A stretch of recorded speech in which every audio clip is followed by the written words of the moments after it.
ఆధ్యాత్మికత, ఆధ్యాత్మిక భావన అంటే ఏంటి? ఆధ్యాత్మికత అనేది నీ పర్సనల్, నువ్వు నీ ప్రాక్టీస్ మీద ఎప్పుడైతే నీ మీద నీకు నమ్మకం ఏర్పడుతో భగవంతుడు కూడా నీకు తోడు నిలబడతాడు. భక్తి అంటే ఏంటి సార్? భక్తి ఒకటి కాదు, 9 రకాల భక్తులు ఉన్నాయి. ఓకే. నువ్వు ఏ మార్గాన్ని తీసుకున్నా ఎక్కడైనా పుట్టు, కానీ మోక్షం చేరాలి అంటే మాత్రం భారతదేశంలోనే పుట్టాలంటాడు. ఎందుకో తెలుసా? హిందూ మతం కాదు, హిందూ ధర్మము. హిందూ ధర్మంలో అనేక మతాలు ఉన్నాయి. సనాతన ధర్మం అంటే ఏంటి? సనాతనం అంటే అత్యంత పురాతనం, నిత్య నూతనం. కారణం ఏమిటి? ఎప్పటికప్పుడు తనలో ఉండే మాలిన్యాలని తొలగించుకుంటూ, ఇది సనాతన ధర్మం యొక్క గొప్పతనం. కాబట్టే ప్రపంచంలో ఉన్నటువంటి అన్ని మతాలు నశించిపోయినా భారతీయ ధర్మం ఇంకా నిలిచి ఉంది. 2014లో మోడీ గారిని రాకుండా ఉండుంటే భారతదేశం ముక్కలై ఉండేది. మోడీ రావడం వలన ఆధ్యాత్మికతకు సైన్స్ కి సంబంధం ఉందా? ఆధ్యాత్మికత నువ్వు ఆనందంగా ఉండడానికి పనికొస్తుంది. ఓకే. నీ కంఫర్ట్ని ఇస్తుంది సైన్స్. విద్య లేని అవిద్య, అవిద్య లేని విద్య రెండూ ప్రమాదకారులే. ఐ టెల్ యూ ఎట్లా అని. ఈరోజు సైన్స్ అంటే ఏందనంటే వ్యాపారం. ఆధ్యాత్మికత అనేది కూడా ఇప్పుడు యూరప్ దేశాల్లో ఒక్కసారి చికెన్ పాక్స్ వస్తే మొత్తం ఊళ్ళు లేచిపోయాయి. అంత ప్రమాదకరమైందా సార్? అవునమ్మా. ఇక్కడ ఎందుకు చనిపోవడం లేదు? జర్మనీ వాడు మొట్టమొదటి బాంబుని కనుక్కున్నది మన వేదాస్ నుంచి, రేడియోను కనుక్కున్నది మార్కోని, కానీ దాన్ని ఫస్ట్ రిజిస్టర్ చేసింది. Hi, hello, welcome to I dream. నేను ఒక మంచి స్పెషల్ ఇంటర్వ్యూతో మీ ముందుకైతే వచ్చేసాను. ఒక మంచి స్పెషల్ గెస్ట్తో స్పెషల్ ఇంటర్వ్యూ అనే చెప్పాలి. మన ఆధ్యాత్మిక మార్గంలో నడవాలన్నా, మనం సనాతన ధర్మం ఏం చెప్పింది ఆ మార్గంలో నడవాలన్నా కూడా దానిపైన మనకు మంచి అవగాహన ఉండాలి. అలాంటి అవగాహన ఉండాలి అంటే ఈ జనరేషన్ వాళ్ళకు అది కొంచెం కష్టసాధ్యమే, కష్టంతో కూడుకున్న పనే. అటువంటి అవగాహన ఉన్న ఒక మంచి పర్సన్ అయితే ప్రజెంట్ నా ముందున్నారు. దానిపైన మంచి అవగాహన, మన భారతీయ సంస్కృతి గురించి అయితే ఏంటి, దేవాలయాల గురించి, వాటి కట్టడాల గురించి అయితే ఏంటి, అసలు సార్కి తెలియని విషయం అనేదే లేదు. ఎంతో మంచి నాలెడ్జ్ అయితే సార్ దగ్గర ఉంది. అదంతా కూడా ఇప్పుడు మనం మాట్లాడి కొద్దో గొప్ప ఇప్పుడు సార్ నుంచి తెలుసుకునే ప్రయత్నం అయితే చేద్దాము. వారెవరో కదండి, మీ అందరికీ ఎంతో సుపరిచితులు, మదన్ గుప్తా గారు. ఇప్పుడు సార్తో మాట్లాడేద్దాం. నమస్కారం సార్. నమస్తే అమ్మా. ఎలా చాలా విశేషణాలు వాడేశారు. తక్కువే సార్, ఇంకా మీ గురించి ఎంత చెప్పినా. చూడు, ఈ ప్రపంచంలో ఎవడు సర్వజ్ఞుడు ఉండడు. బైబిల్లో చెప్తాడు, ఈ ప్రపంచంలో సర్వజ్ఞుడు అనేవాడు నా తండ్రి ఒక్కడే అని. అంటే ఎంత తెలుసుకున్నా ఇంకా మిగిలే ఉంటుంది. కాబట్టి ఆయనకు చాలా తెలుసు. చాలా తెలుసు అంటే చాలా తెలియదు అని కూడా. ఓకే. మీ వరకు తెలియకపోయినా మీ నుంచి మేము నేర్చుకోవాల్సింది చాలా ఉంది కాబట్టి మాకు తెలియని విషయాలు మీకు తెలుసు కదా సార్. సో నిరంతర ఎప్పుడు కూడా మనిషి నిరంతరంగా తను నేర్చుకుంటూనే పోతుండాలమ్మా. అప్పుడే చాలా అద్భుతమైనటువంటి విజ్ఞానాన్ని సంపాదించుకోగలం, అద్భుతమైన జీవనాన్ని జీవించగలం. అవును సార్. సార్, టాపిక్లోకి వెళ్తే ఆధ్యాత్మిక మార్గం, ప్రతి ఒక్కరూ కూడా ధర్మ మార్గంలో నడవాలి. నిజంగా ధర్మ మార్గంలో నడిస్తేనే మనం అనుకున్న పనులు చేరుకోగలుగుతాము, లక్ష్యాన్ని చేరుకోగలుగుతాము, భగవంతుడి దగ్గరికి వెళ్ళగలుగుతాము, మోక్షం పొందగలుగుతామని ప్రతి ఒక్కరు చెప్తున్నారు. నిజంగా అసలు ఏంటి సార్ ఆధ్యాత్మికత, ఆధ్యాత్మిక భావన అంటే ఏంటి, భక్తి భావన అంటుంటారు, రెండిటికి మధ్య వ్యత్యాసం ఏంటి సార్ అసలు? ఆధ్యాత్మికత అంటే యువర్ పర్సనల్, యువర్ ఇన్నర్, అది ఆత్మిక. అంటే నీ ఇన్నర్, అది నీకు ఒక మంచి ఇది చెప్తాను నేను. ఓకే. కబీర్ దాస్ దోహా చెప్పి దీనికి మంచి ఇది ఇద్దాం. Okay sir. కబీర్ దాస్ దగ్గరికి ఒక ఆయన వెళ్ళి, మీరు దేవుణ్ణి చూశారు కదా, ఎట్లుంటాడు అని అడిగారు. కబీర్ దాస్ ఏం చెప్పాడంటే, లాలీ దేఖన్ మై గై మై బీ హో గై లాల్, లాలీ లాలీ క్యా బోలు గూంగా గుడ్ ఖాయికై అంటాడు. అంటే లాలీ లాలీ అంటే వెలుగు, వెలుగు అంటే భగవంతుడు. ఆ భగవంతుడిని చూడడానికి నేను వెళ్ళా, నేను కూడా భగవంతుడిగా మారిపోయా, నేను కూడా వెలుగుగా మారిపోయా. ఓకే. ఆ వెలుగు ఎట్లుంటుంది, ఆ భగవంతుడు ఎట్లుంటాడు అనేది చెప్పమంటే, గూంగా గుడు ఖాయికై, మూగవాడు బెల్లం తింటే ఏం చెప్తాడు, ఏం చెప్పగలడా? ఏమమ్మా మగవాడికి బెల్లం పెట్టి రుచి ఎట్లా ఉందిరా అంటే ఏం చెప్తాడు? చెప్పలేడు. అంతే. సో ఆధ్యాత్మికత అనేది తను స్వయంగా అనుభవించి తెలుసుకోవాల్సిందే తప్ప ఇట్ ఈస్ ఇన్ఎక్స్ప్లికబుల్. దాన్ని నువ్వు ఎక్స్ప్రెస్ చేయలేవు. ఆనందం, ఇంత ఆనందం అంత ఆనందం, దానికి ఏమైనా పారామీటర్స్ ఉన్నాయా? అస్సలు లేవు. సో అది నువ్వు అనుభవించాల్సిందే. ఇది ఆధ్యాత్మికత. ఆధ్యాత్మికత అనేది నీ పర్సనల్. నువ్వు నీ ప్రాక్టీస్ మీద, నీ అనుభవం మీద అండ్ నీ గురువుల మార్గదర్శనం మీద ఆధారపడి ఉండేదే తప్ప అది ఇంకొకటికి అంటే ఇంకొకటికి చెప్తే తెలిసేది కాదు, ఇంకొకటికి చెప్పినందువల్ల ఇదే నిజం అనుకోవడానికి లేదు. Okay. It is your personal. Okay. So నీకు ఇంకొక చిన్న ఇది చెప్తాను, అంటే దీనికే సంబంధించింది. స్వామి రామ పేరు ఎప్పుడైనా విన్నారా? స్వామి రామ. స్వామి రామ అని మన పివి నరసింహారావు గారికి కూడా చాలా సన్నిహితుడు ఆయన. ఆయన చిన్నప్పుడే ఆయన తల్లిదండ్రులు చనిపోతే ఆయన్ని వాళ్ళ కులగురు ఒక సాధువు హిమాలయాల్లో ఉండే ఆయన తీసుకెళ్ళి చాక్కున్నాడు ఆయన్ని, స్వామి రామాని. ఆయన అనేక సాధనలు చేశాడు. హిమాలయ గురువులతో అని ఒక పుస్తకం కూడా ఉంది స్వామికి రామాకు సంబంధించి. చాలా ఆయనకి ఇంగ్లీష్ చదువులు చదివించాడు గురువు గారు. ఈయన ప్రతిసారి సెలవులకి గుహకు వచ్చేది, అంటే గుహకి అంటే ఇంటికి అనమాట, గుహకు వచ్చేది. వాళ్ళ గురువుగారితో గొడవ పెట్టుకునేవాడు. ఏం తెలుసు మీకు, అన్నీ మీరు ఇక్కడ కూర్చొని ఏదో పెద్ద ఇది చేస్తున్నాం అనుకుంటున్నారు, అసలు ప్రపంచం ఎంత ముందుకు పోతుంది, మీకు ఏమీ తెలీదు అని ప్రతిసారి గొడవ పడేవాడు. ఓకే. గురువు గారికి బాగా విసిగేసింది. అంటే చాలాసార్లు జరిగింది, బేర్ చేశాడు ఆయన. కాదు వీడికి అసలు విషయం నేర్పించాలంటే గురువులు ఎట్లా ఉంటారు అని అంటే, వాళ్ళు నేర్పించదలుచుకుంది సమయం వచ్చినప్పుడు అవకాశాన్ని బట్టి నేర్పిస్తారు. ఆయన ఏం చెప్పాడు అని అంటే, సరేరా బాగుంది, నువ్వు చాలా నేర్చుకున్నావు కదా, నువ్వు నేర్చుకున్నటువంటి దాంట్లో నీ సొంతం అనేది ఏదైనా ఉందేమో చెప్పు నాకు అని అన్నాడు. ఇప్పుడు నువ్వు ఆలోచించు, ఇప్పటి వరకు నేను కానీ నువ్వు కానీ ఎవరైనా నేర్చుకున్నది నా సొంతం అనేది ఏదైనా ఉందా అమ్మా? నీ తల్లి దగ్గర నుంచి, నీ తండ్రి దగ్గర నుంచి, నీ చుట్టుపక్కల ఉన్నటువంటి వీళ్ళందరి దగ్గర నుంచి, నీ గురువుల దగ్గర నుంచి, నీ సొసైటీ నుంచి, లేదు నువ్వు మన ఋషులు ఇచ్చిన పుస్తకాల నుంచి, వీటిలన్నింటి నుంచి నీ సొంతం ఏమీ లేదు. కానీ నీ సొంతం అనేది ఒకటి ఉంది, అది ఆధ్యాత్మికత. ఓకే. అది నీకై నువ్వు తెలుసుకోవాల్సిందే, నీకై నువ్వు ఫీల్ కావాల్సిందే, అంతే తప్ప దానికి అర్థమైందా? అర్థమైంది సార్. నువ్వు అడిగిన క్వశ్చన్కి నేను 2 ఉదాహరణలు ఇచ్చాను. అవును సార్. కాబట్టి నీకు తనకు తాను ప్రాక్టీస్ చేసుకోవాలా.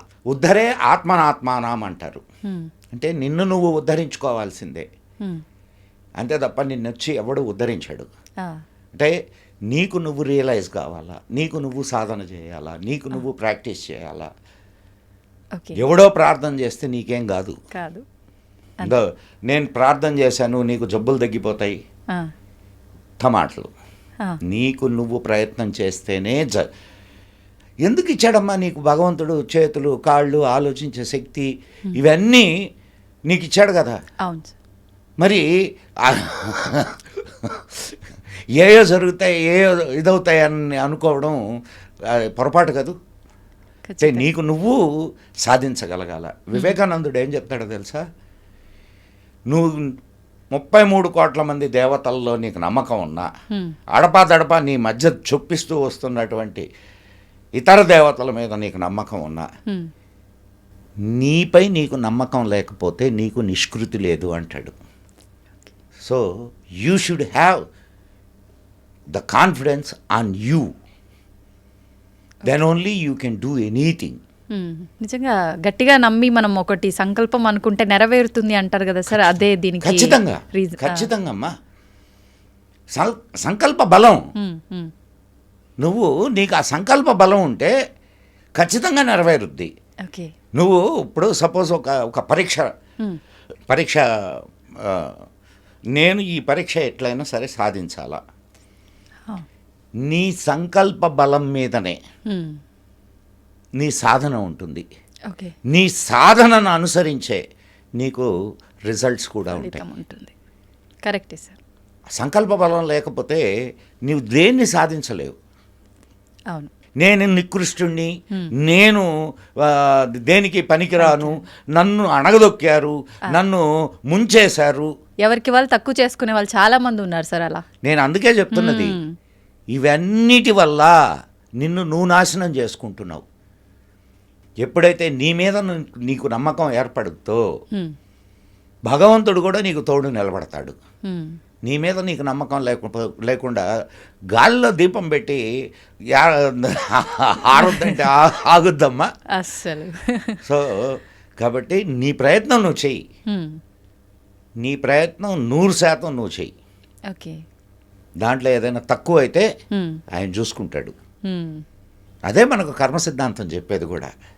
Do your duty, don't expect anything, okay. The fruits will be given by the God ultimate. Sir మరి భక్తి అంటే ఏంటి సార్?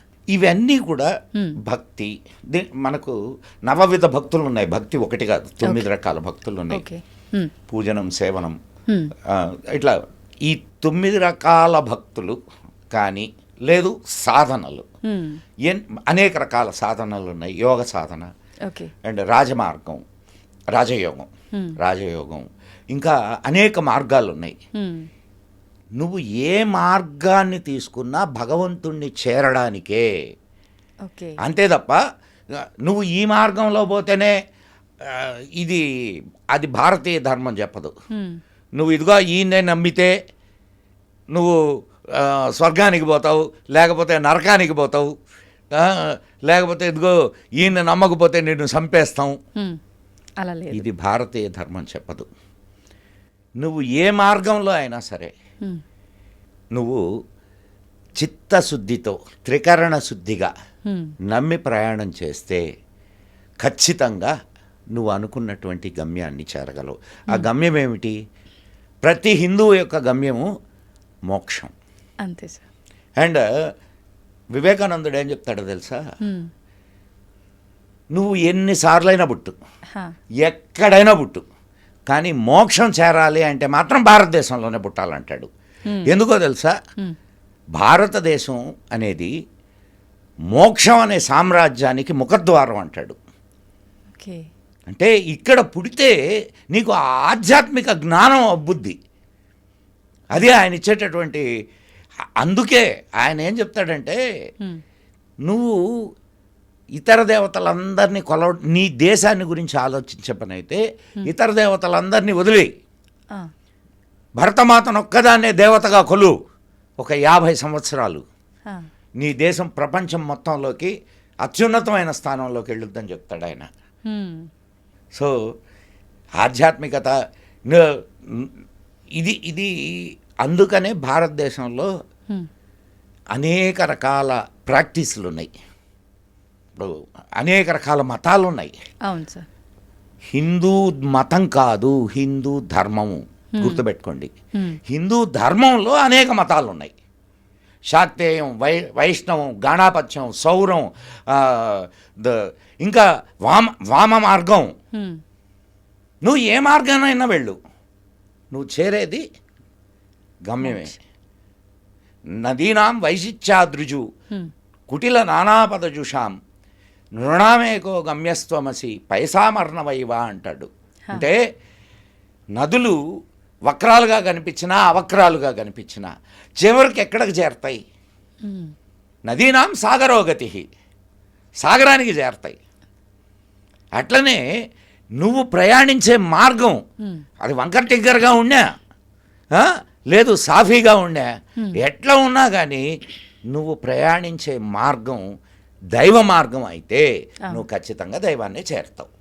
ఇది మన భారతీయ ధర్మం, మతం కాదు, భారతీయ ధర్మం బోధించేటటువంటి విషయం.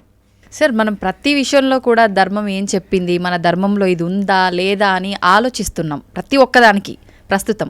అసలు నిజంగా మన సనాతన ధర్మం ఏం చెప్పింది అని తెలుసుకోవడానికి ముందు అసలు సనాతన ధర్మం అంటే ఏంటి? మా ఈ ఈ ఈ ఈ ప్రపంచంలో అనేక మతాలు వచ్చినాయి, వాటికి డేట్లు ఉన్నాయి. ఇదిగో క్రీస్తు పలానా సంవత్సరంలో పుట్టాడు, లేదు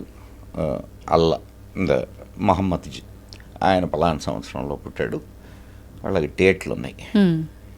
సనాతన ధర్మాల్లో డేట్ ఎక్కడుంది? సనాతనం అంటేనే నీకు there is no date for it. Okay. And అది అత్యంత పురాతనం, నిత్య నూతనం. సనాతనం అంటే అత్యంత పురాతనం, నిత్య నూతనం. కారణం ఏమిటి? ఇప్పుడు ఇది జీవన గంగ. ధర్మం అంటే జీవన విధానం. ఇది ఒక జీవన గంగ, నిరంతరం ప్రవహిస్తూ ఉండే గంగ. ఈ గంగలో మురికి నీళ్ళు వచ్చి చేరుతుంటాయి, అంటే చెడు సాంప్రదాయాలు వస్తుంటాయి, చెడ్డవాళ్ళు ఉంటారు, అనేక రకాలైనటువంటి మురికి చేరుతూ ఉంటుంది. కానీ ఈ ధర్మం యొక్క ప్రత్యేకత ఏమిటంటే ఎప్పటికప్పుడు తనలో ఉండే మాలిన్యాలని తొలగించుకుంటూ నిత్య నూతనంగా ముందుకు వెళుతూ ఉంటుంది. ఇది సనాతన ధర్మం యొక్క గొప్పతనం. కాబట్టే ప్రపంచంలో ఉన్నటువంటి అన్ని మతాలు నశించిపోయినా భారతీయ ధర్మం ఇంకా నిలిచి ఉంది. ఇంకా నిలిచి ఉంది అని అంటే ఒక చిన్న విషయం ఆలోచించండి. ఒకటి శాశ్వతంగా నిలబడి ఉంది అంటే దాంట్లో ఉండే స్ట్రెంగ్తే కదా అది. అండ్ ఇంకొక విషయం ఏమిటంటే భగవంతుడు ఎప్పటికప్పుడు ఈ ధర్మాన్ని కాపాడుతూ వస్తున్నాడు. కారణం ఏమిటంటే ప్రపంచానికి ఈ ధర్మం ఇవ్వాల్సినటువంటి సందేశం ఏదో ఉంది. మళ్ళా ప్రపంచాన్ని ఒక అత్యున్నతమైనటువంటి మానవతా విలువలు కలిగినటువంటి సనాతనమైనటువంటి అంటే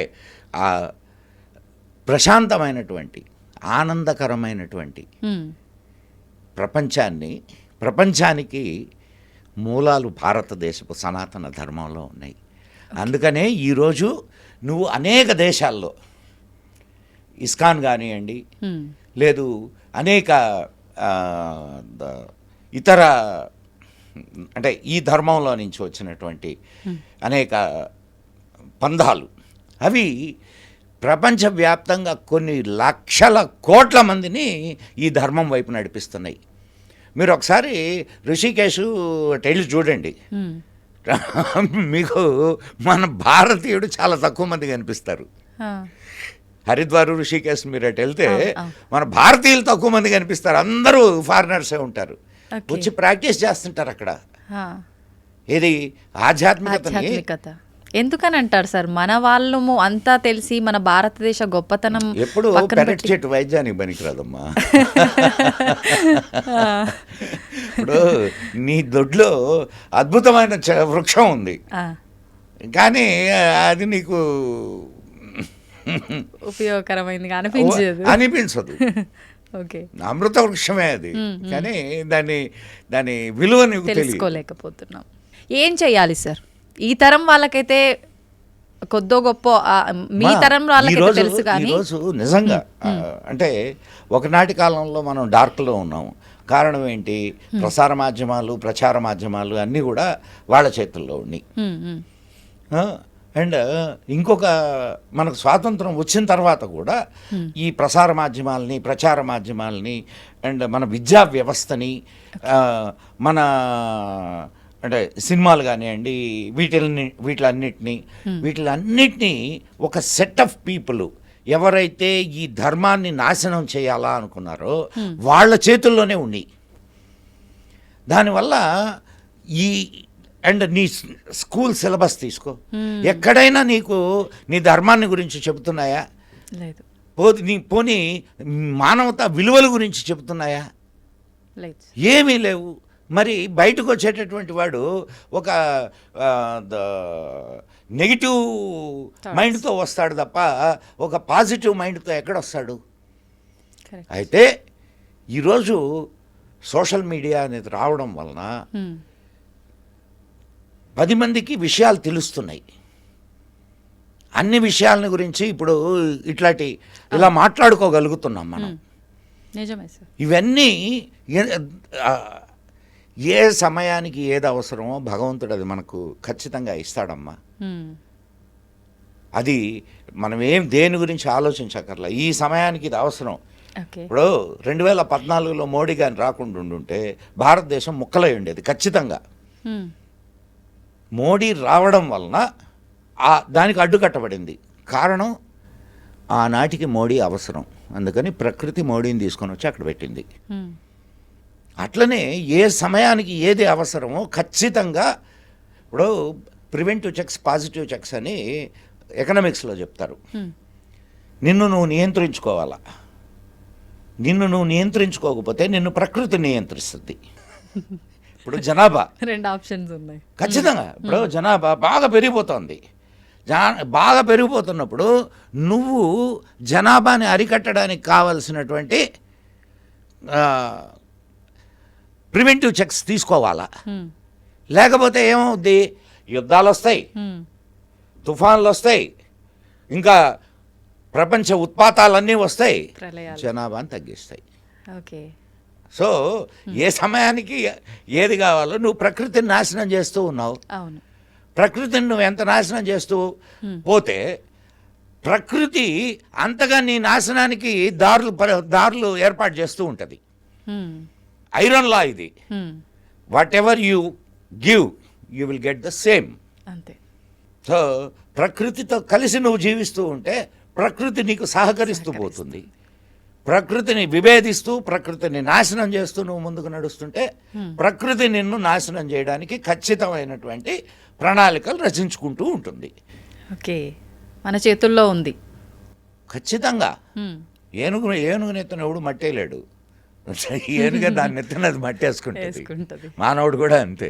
మానవుడిని ఎవడు నాశనం చేయలేడు. మానవుడే నాశనం చేసుకుంటుంటాడు వాడు మూర్ఖపు ఆలోచనలతో. అంతే కదమ్మా. మనం మన ధర్మం వసుదైక కుటుంబం అని చెప్పింది. ఆ భావన నీకు ప్రపంచంలో ఉండే ఇక ఏ మతాల్లోనూ ఏ జాతుల్లోనూ లేదు తెలుసా నీకు? ఈ వసుధ అంతా ఒక కుటుంబం అనేటటువంటి భావన నీకు ఏ గ్రంథాల్లో కనిపించదమ్మాయి. అంత విశాలమైన భావన అది ఈ ఒక్క ధర్మంలోనే కనిపిస్తుంది. ఎంత గొప్పదో చూడండి మరి. డన్. ఓకే సార్, సైన్స్, మనం ఆధ్యాత్మికత గురించి మాట్లాడుకుంటున్నాం. ఆధ్యాత్మికతకు సైన్స్కి సంబంధం ఉందా? Science is what? Technology. Technology సైన్సా?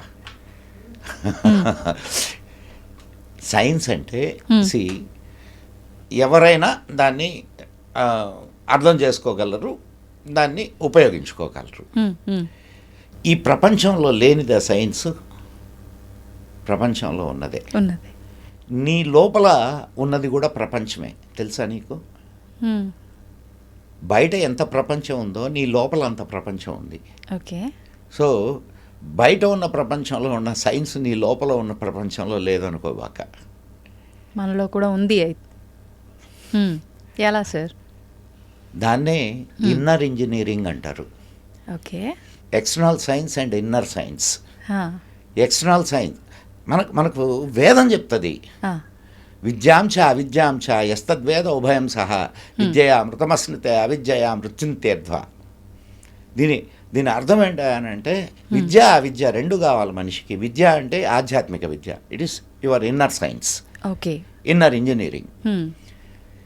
అవిద్య అంటే ఎక్స్టర్నల్ సైన్స్. ఇప్పుడు నువ్వు హాయిగా కంఫర్టబుల్గా కూర్చున్నావు అండ్ మాట్లాడుతున్నావు, these are all external science. ఈ రెండు కావాలా అని చెప్పుద్ది. ఇది ఆధ్యాత్మికత కావాలా అండ్ ఎక్స్టర్నల్ సైన్స్ కావాలా. ఆధ్యాత్మికత నువ్వు ఆనందంగా ఉండడానికి పనికొస్తుంది. Okay.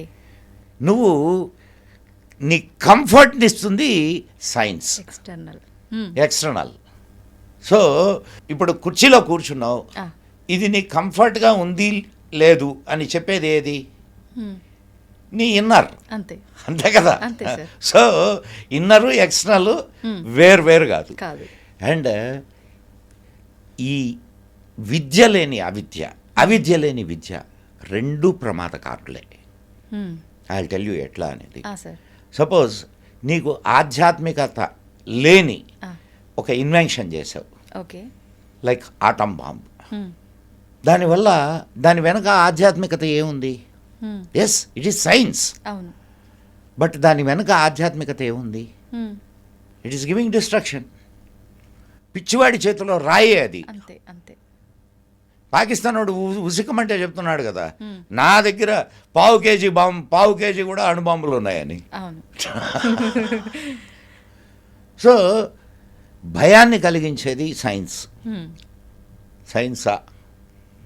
Question mark. And external science scientific approach, scientific thinking లేని ఇన్నర్ సైన్స్, అది కూడా మూర్ఖత్వమే. ఇప్పుడు అనేకమైన మూఢాచారాలు ఉన్నాయి. ఈ మూఢాచారాలు నువ్వు దీన్ని ఎట్లా ఆధ్యాత్మికత అని చెప్తావు? సో నీకు ఇన్నర్ సైన్స్ కావాలి, ఎక్స్టర్నల్ సైన్స్ కావాలి. సో సైన్స్ అనేది అయితే ఈరోజు సైన్స్ కూడా పరిస్థితి ఏందా అని అంటే అది స్వార్థపరుల చేతుల్లోకి వెళ్ళిపోయింది. మన వాళ్ళు, నేను అప్పుడప్పుడు కొంతమంది మిత్రులు అడుగుతుంటారు, అసలు మనకు అప్పుడు విద్య ఎక్కడ చెప్పారని. ఇప్పుడు మాత్రం ఎక్కడ చెప్తున్నారు? నీకు డబ్బులుంటే విద్య. అవునా కాదమ్మా? కరెక్టే సార్. అండ్ అప్పుడు నీకు జ్ఞానాన్ని అందించలేదు అని అంటున్నారు. ఇప్పుడు నీకు ఆటం బాంబు ఎట్ట తయారు చేస్తారో తెలుసా? ఎందుకు తెలీదు? నేర్చుకోలేదు కదా సార్. ఎందుకు మరి? నువ్వు నేర్చుకోక, ఆనాడు కూడా నువ్వు నేర్చుకోక అది నీకు అందల. ఆనాడు కూడా నేర్చుకోవాలనుకున్న వాళ్ళకి అందింది. కరెక్టే సార్. అవును. సో కాబట్టి దాంట్లో సైన్స్ చెడ్డది కాదు. సైన్స్ని చెడ్డగా మనం ఉపయోగించుకునే విధానం కరెక్ట్గా లేదు. ఒక కత్తిని తయారు చేస్తే గొంతులు కోయొచ్చు, కూరగాయలు దొరుక్కోవచ్చు. కరెక్టే సార్. సో అది నీ విఘ్నత మీద ఆధారపడి ఉంటుంది. అండ్ దానికి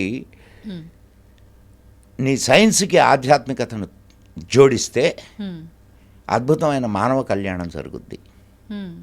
సైన్స్కి ఇప్పుడు ఆధ్యాత్మికత కారణం కాదు.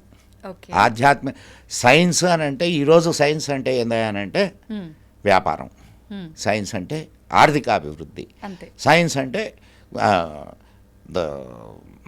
డబ్బు, సైన్స్ అంటే స్వార్థం. ఈనాటి సైన్స్లో పరమార్థం ఎక్కడుందమ్మా? పరమార్థం లేని సైన్స్ పిచ్చివాడి చేతిలో రాయి. ఎవరి స్వార్థానికి వాళ్ళు ఉపయోగించుకుంటున్నారు. ఖచ్చితంగా అమ్మా. సో కాబట్టి సైన్స్ని మనం దాన్ని అది నీ జీవనంలో ఒక భాగం. సైన్స్ అని అంటే నువ్వు ఏదో పెద్ద ఇన్వెన్షన్ చేస్తేనే సైన్స్ అనుకోబాక. నువ్వు ఇంట్లో పొయ్యి వెలిగించి దాని మీద నీళ్లు పెట్టి దాంట్లో కొన్ని బియ్యం వేసి వండేది కూడా సైన్సే. అన్నం ఉడికిన తర్వాత తింటున్నావు కదా, అవును. Is it not science? Science అంటే నువ్వు పెద్ద నిర్వచనాలు ఇచ్చుకొని నీకు పనికి వచ్చే ప్రతిదీ నువ్వు ఇన్వెంట్ చేసావు నీ ఉపయోగం కోసం. అదంతా సైన్సే. దాంట్లో సైన్స్ లేదని బాక. ఉంది సార్. అన్నం వండడంలో సైన్స్ లేదనుకోకు. ఉంది సార్. మీరు చెప్తుంటే నిజంగానే ఉపయోగించుకోవాల్సిన పద్ధతిలో ఉపయోగించుకోలేకపోవటం వల్లే చాలా రకాల అనార్థాలు కూడా జరిగాయి. స్వార్థానికి ఎంతో మంది బలై అవుతున్నారు. ఖచ్చితంగా అమ్మా. లేకపోతే ఇవన్నీ ఎందుకుంటాయమ్మా? అవును. ఇంత ఇప్పుడు దారుణాలు జరుగుతున్నాయి. ఈ దారుణాలన్నీ ఎందుకుంటాయి? మానసికమైనటువంటి పరిపక్వత లేకపోవడం, ఆధ్యాత్మిక ఆలోచనలు లేకపోవడం. ఆధ్యాత్మికత అనేది కూడా ఇప్పుడు కమర్షియల్ అయిపోయింది. అవును. సో చూస్తున్నాం అన్ని అన్ని అన్ని అన్ని మతాల్లో అన్ని మతాల్లో నేను ఏ ఒక్క మతాన్ని గురించి మాట్లాడడంలే, అన్ని మతాల్లో ఇది కామన్ అయిపోయింది. స్వార్థపరులు ఏదో చెప్పి వాళ్ళ పబ్బం గడుపుకుంటున్నారు. ఒక్కటే గుర్తుపెట్టుకోమ్మా, ఒక సంస్కృతి ఇన్ని సంవత్సరాలు, ఇన్ని వేల సంవత్సరాలు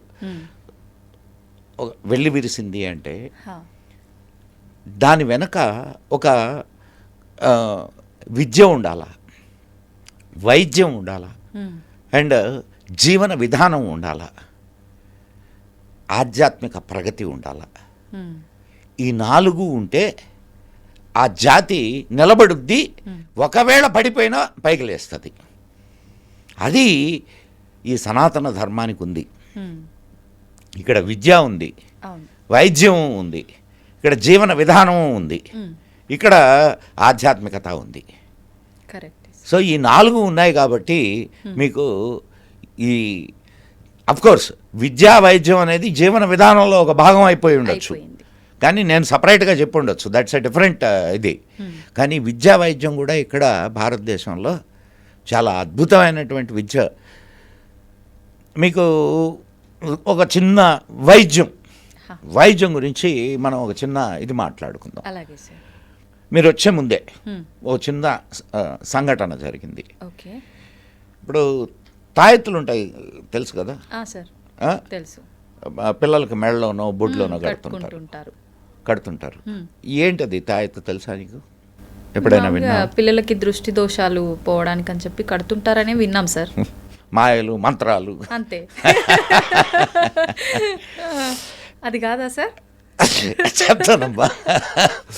మీకు 1991లో మాతా పూర్కర్ అని ఒక సైంటిస్ట్, ఇండియన్ సైంటిస్ట్, ఆయన స్టెమ్ సెల్ పేరున్నావా? స్టెమ్ సెల్ అని అంటే బొడ్డు కోస్తారు కదా, బిడ్డ పుట్టినప్పుడు బొడ్డు కోసి పేగు ఉంటుంది, బొడ్డు పేగు. నీకు తెలుసో తెలియదు, ఆ బొడ్డు పేగుని ఇంట్లో పసుపు గుడ్డలో చుట్టి దాచిపెట్టేవాళ్ళు. తర్వాత అది బాగా ఎండిన తర్వాత దాన్ని ఈ తాయెత్తులో పెట్టి సీల్ చేసి నీ మొలకు కట్టేవాళ్ళు. అలా ఇప్పుడు ఎవరు కడుతున్నారు సార్? మరి ఇప్పుడు ఎవరు కడుతున్నారు అనేది కట్టేవాళ్ళు. అండ్ ఈ మన డెలివరీ టైంలో దాన్ని తాంబూలంలో పెట్టి వాళ్ళకి ఇస్తారు. ఏంటి అసలు ఇది? ఈ స్టెమ్ సెల్. ఇప్పుడు ఒక బల్లి ఉంది, బల్లి తోకని మీరు కానీ తెగ్గొడితే చూసారా మీరు ఎప్పుడైనా? బల్లి తెగిన తోక కొట్టుకుంటుంటుంది, ఈ బల్లి వెళ్ళిపోద్ది. తర్వాత కొద్ది రోజులకి ఈ తెగిన తోక కొట్టుకోవడం ఇదైపోద్ది, ఆ బల్లికి తోక వచ్చేస్తుంటుంది. అవును సార్, చూశాను. మానవుడి శరీరంలో కూడా చెడిపోయినటువంటి ఆర్గాన్స్ని మళ్ళా రీప్రొడక్ట్ చేసేదానికి అవకాశం ఉంది. అది ఈ స్టెమ్ సెల్ ద్వారా జరుగుద్ది. మాతాపూర్కర్ 1991లో ఈ విషయాన్ని గురించి ఒక మెడికల్ జర్నల్లో వ్యాసం రాశాడు. తర్వాత 1998లో ఆయన తన పూర్తి రీసెర్చ్ని సబ్మిట్ చేసి దాని మీద పేటెంట్ పొందాడు. ఈరోజు ప్రపంచవ్యాప్తంగా స్టెమ్ సెల్ బ్యాంక్స్ తయారైనాయి. తెలుసా? విన్నావా ఎప్పుడైనా? అసలు వినలా. ఈ బొడ్డు పేగుని ప్రిజర్వ్ చేయడానికి బ్యాంక్స్ తయారైనాయి. అంటే ఫ్యూచర్లో నీకు ఏదైనా ప్రాబ్లం వస్తే ఈ స్టెమ్ సెల్తో దాన్ని ఆ ప్రాబ్లంని క్యూర్ చేసుకోవచ్చు. మరి ఇవన్నీ ఏం తెలియకుండా బొడ్డు పేగుని ఎండబెట్టి మనకు బొడ్లో కట్టారే ఇంతకు ముందా? సైన్సా కాదా అది? సైన్సే సార్. ఇట్లాంటి సైన్స్ బోలెడు ఉన్నాయి మన భారతదేశంలో. మీకు ఇంకొక సంఘటన చెప్తాను నేను, మన దీనికి సంబంధించింది. 1740లో థామస్ క్రూసో అనే ఆయన కలకటాలో అయిన ఈస్ట్ ఇండియా కంపెనీ సర్జన్ కలకటాలో తిరుగుతూ ఉంటే ఒక అతను ప్రతి ఇంటికి పోయి, వాళ్ళ ఇంట్లో చిన్నపిల్లలు ఉంటే ఆ చిన్నపిల్లల దగ్గరికి పోయి సీసాలో ఒక సీసా పట్టుకొని దాన్ని సీసా మూత తీసి ఒక సూది ఉండేది, సూదితో ఆ సీసాలో ద్రావకంలో ముంచి ఆ పిల్లవాడికి అటు గుచ్చేవాడు. ఇదేంటిది, ఏం చేస్తున్నాడు ఇతను? వాళ్ళు కూడా ఇంట్లో ఇప్పుడు మామూలుగా అట్ట అయితే ఇంట్లో వాళ్ళు ఊరుకోరు కదా, కానీ ఇంట్లో వాళ్ళు ఆయన్ని ఆదరంగానే ఇచ్చేసేవాళ్ళు. అసలు ఏం చేస్తున్నాడు ఇతను, ఏంది ఇది అని చెప్పి దాని మీద పరిశోధన చేయడం మొదలుపెట్టాడు ఈ క్రూసో, థామస్ క్రూసో. మొదలు పెడితే అసలు విషయం ఏమిటంటే చికెన్ పాక్స్ తెలుసు కదా, అమ్మవారు, చికెన్ పాక్స్, స్మాల్ పాక్స్. ఈ చికెన్ పాక్స్ వచ్చి భారతదేశంలో చచ్చిపోయినటువంటి వాళ్ళ సంఖ్య చాలా చాలా చాలా చాలా తక్కువ. యూరప్ దేశాల్లో ఒక్కసారి చికెన్ పాక్స్ వస్తే మొత్తం ఊళ్ళు లేచిపోయాయి. అంత ప్రమాదకరమైందా సార్? అవునమ్మా. ఎందుకు ఇక్కడ లేచిపోవడం లేదు, ఇక్కడ ఎందుకు చనిపోవడం లేదు ఈ చికెన్ పాక్స్ వల్ల, స్మాల్ పాక్స్ వల్ల అనేది గమనించి ఆయన దగ్గరికి వెళ్ళి అడిగితే ఆయన ఏం చెప్పాడంటే, సార్ మా పూర్వీకుల నుంచి వస్తుంది, అమ్మవారు రాకుండా ఇది వేస్తాము, టీకా వేస్తాము. ఇది ఎప్పుడు 1740. అంటే దీనివల్ల మనకు 3 విషయాలు అర్థం కావాలా. మరి ఇది ఏంటి ఈ మందు అంటే, ఈ చికెన్ పాక్స్ వచ్చినటువంటి గుల్లలు ఉంటాయి కదా, ఆ గుల్లల్లో నుంచి రసిని తీసి ఒక దాంట్లో ప్రిజర్వ్ చేస్తారు, దాన్ని శరీరంలోకి ఇస్తారు. చికెన్ పాక్స్ కి మందుని దాని గుల్లల్లోంచే మళ్ళీ. అదే కదా ఇప్పుడు నీకు వ్యాక్సిన్, నీ వ్యాక్సిన్ అదే. ఇప్పుడు వ్యాక్సిన్ ఇదేంటి చెప్పు నాకు. ఏ వైరస్ని అయితే, ఏ వైరస్ బ్యాక్టీరియానో దేన్నైతే ఇదో ప్రమాదకారి అనుకుంటారో ఆ వైరస్ని, బ్యాక్టీరియాని కల్చర్ చేసి చాలా తక్కువ మోతాదులో శరీరానికి ఇస్తారు. శరీరంలో ఉండేటటువంటి వైట్ బ్లడ్ సెల్స్ దాంతో ఫైట్ చేస్తాయి, ఇమ్యూనిటీని పెంచుతాయి. అది ఇక మొత్తం వాడి జీవితంలో ఎప్పుడు ఇటువంటి ఇది అటాక్ అయినా ఈ ఇమ్యూనిటీ సిస్టము దానికి ఎగనెస్ట్గా పనిచేస్తుంది. ఇది కదా. మరి ఇమ్యూనిటీ సిస్టమ్ గురించి మనకు తెలిసి ఉండాలా. ఇది ఈ ఒక్క సంఘటన వల్ల ఇమ్యూనిటీ సిస్టమ్ గురించి మనకు తెలిసి ఉండాలా, అండ్ వైట్ బ్లడ్ సెల్స్ని గురించి మనకు తెలిసి ఉండాలా. ఇది ఎట్లా వర్క్ చేస్తుందో మనకు అవగాహన ఉండాలి. ఇప్పుడు వ్యాక్సిన్ కనుక్కుంది ఎవడు అని అంటే ఎవడో పేరు మనం ఫారినర్ పేరు చెప్తాం. అండ్ ఇంకొక చిన్న విషయం అమ్మా, నేను చెప్పే విషయాలు ఇది ఈ సైంటిఫిక్ దీనికి సంబంధించిన విషయాలు ఇవన్నీ కూడా హౌస్ ఆఫ్ కామన్స్ లైబ్రరీ నుంచి తీసుకోబడ్డాయి. అంటే వీళ్ళు బ్రిటిష్ వాళ్ళు మొత్తం చాలా పరిపాలన చేశారు కదా, అవును. దాదాపు చాలా రాజ్యాల్లో వాళ్ళ పరిపాలన ఉండింది. అక్కడ వాళ్ళు ఎక్కడెక్కడైతే పరిపాలన చేశారో అక్కడ జరిగినటువంటి విషయాలని, వీళ్ళు గమనించినటువంటి విషయాలని తీసుకెళ్ళి హౌస్ ఆఫ్ కామన్స్లో చెప్పేవాళ్ళు. ఓకే. హౌస్ ఆఫ్ కామన్స్లో చెప్తే దాన్ని రికార్డ్ చేసేవాళ్ళు, దాని మీద నిర్ణయం తీసుకునేవాళ్ళు. హౌస్ ఆఫ్ లార్డ్స్, ఓకే, పెద్దల సభ అంటారు. ఇదంతా ఈ రికార్డ్స్ అన్నీ బయటకు వచ్చాయి కాదు. నువ్వు వెళ్ళి కూర్చొని చదువుకోవచ్చు, రాసుకోవచ్చు, కానీ మీకు పుస్తకం బయటికి ఏరు, అక్కడ వరకే పరిమితం. ధరంపాల్ అనే ఆయన ది గ్రేట్ మ్యాన్, చేతులెత్తి నమస్కరించాలి మహానుభావుడికి. రోజు ఉదయాన్నే అంత 4 చపాతీలు బాక్స్లో పెట్టుకొని రోజు ఉదయాన్నే హౌస్ ఆఫ్ కామన్స్ లైబ్రరీ తెరిచే సమయానికి వెళ్ళేవాడు. వెళ్ళి ఆడ కూర్చొని ఇండియాకు సంబంధించిన విషయాలన్నింటినీ రాసుకునేవాడు. సాయంత్రం దాకా కూర్చొని చూడండి, తెలుసుకోవాలన్న తపన, ఓపిక రెండు ఉన్నాయి. ఆయన తర్వాత ఇండియాకు వచ్చి 5 పుస్తకాలుగా దాన్ని ప్రచురించారు. ఇప్పటికీ ఉన్నాయి ధరంపాల్.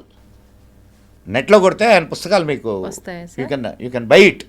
ఇప్పుడు నేను మీకు చెప్పినటువంటి సంఘటనలన్నీ కూడా ధరంపాల్ గారి పుస్తకాల నుంచి తీసుకొని చెప్పినవి. నా సొంతమేం కాదు, నా సొంతం కాదు, ధరంపాల్ సొంతము కూడా కాదు. హౌస్ ఆఫ్ కామన్స్లో ఉన్నటువంటి విషయాల్ని చెప్పారు. మీరెలా తెలుసుకున్నారు సార్ ఇందులో ఇలాంటి విశేషాలు ఉన్నాయని చెప్పి? ఎలా రీసెర్చ్ చేశారు? నాకు అబ్బాయి పుస్తకాలు చదవడం అనేది నాకు ఒక హాబీ అమ్మా. అండ్ తిరగడం అనేది ఒక హాబీ. రెండు హాబీలు తిరిగి ఇప్పుడు నీలాంటి వాళ్ళతో కూర్చున్నాను, కొన్ని విషయాలు నాకు తెలుస్తాయి. అండ్ చాలా విషయాలు అట్లా నాకు చాలామంది మిత్రులు ఉన్నారు. కొంతమంది మంచి గ్రూప్ ఉంది, కొంతమంది సాధువులు ఉన్నారు, అండ్ కొంతమంది ఐఐటియన్స్ ఉన్నారు నాకు. వాళ్ళ వల్ల కొన్ని సైంటిఫిక్ విషయాలు తెలుస్తూ ఉంటాయి, సాధువుల వల్ల ఆధ్యాత్మిక విషయాలు తెలుస్తూ ఉంటాయి. సో రెండింటినీ మనం సమన్వయం చేసుకునేదానికి నాకు అవకాశం దొరికింది అంతే. మీ ఇంట్లో ఒక చిన్నపాటి లైబ్రరీ ఉందని విన్నాం సార్. చిన్నపాటి ఏమి, పెద్దపాటి. ఆ మాత్రం లేదు, ఇంత జ్ఞానం. 10,000 పుస్తకాలు ఉంటాయి. అమ్మో, అన్నీ ఆల్మోస్ట్ చదివేశారా సార్? అమ్మో, నేను మా ఇంట్లో పెద్ద ఫైట్ ఏంటంటే, నా భార్యకి నాకు పుస్తకాలు ఎందుకు ఊరికే కొనుక్కొని వస్తూ ఉంటావు, చదివేది లేదు పెట్టేది లేదు. చదివేటప్పుడు చదువుతాను, పాపం ఆఫీసు పోయినప్పుడు నేను చదువుకుంటాను. మా చీరలు బట్టలు బయటపడేసి పుస్తకాలు లోపల పెట్టుకుంటున్నారు మీరు, అక్కడ వచ్చింది సార్ అదే అసలు సంగతి. ఓకే, మొత్తానికి అట్లా see book is a good friend, always a good book. A good book is always a good friend, so good companion also. నేను ఎక్కడికైనా వెళ్ళినప్పుడు నా దగ్గర నా ట్యాబ్ ఉంటుంది, దాంట్లో దాదాపు 3,600 పుస్తకాలు ఉన్నాయి. సో ప్రయాణంలో హాయిగా చదువుకుంటుంటాను. మంచి టైం పాస్, జర్నీ చేసిన అలసట తెలీదు, ఎంతో తెలుసుకునే విషయాలు, తెలియని విషయాలు తెలుసుకోవచ్చు. ఎప్పుడు ఇదంతా ఇన్ఫర్మేషనేనమ్మా, ఇదంతా ఇన్ఫర్మేషనే. ఎప్పుడు నాలెడ్జ్గా మారుద్దంటే ఇన్ఫర్మేషన్ని నువ్వు అప్లై చేసినప్పుడు నాలెడ్జ్గా మారుద్ది.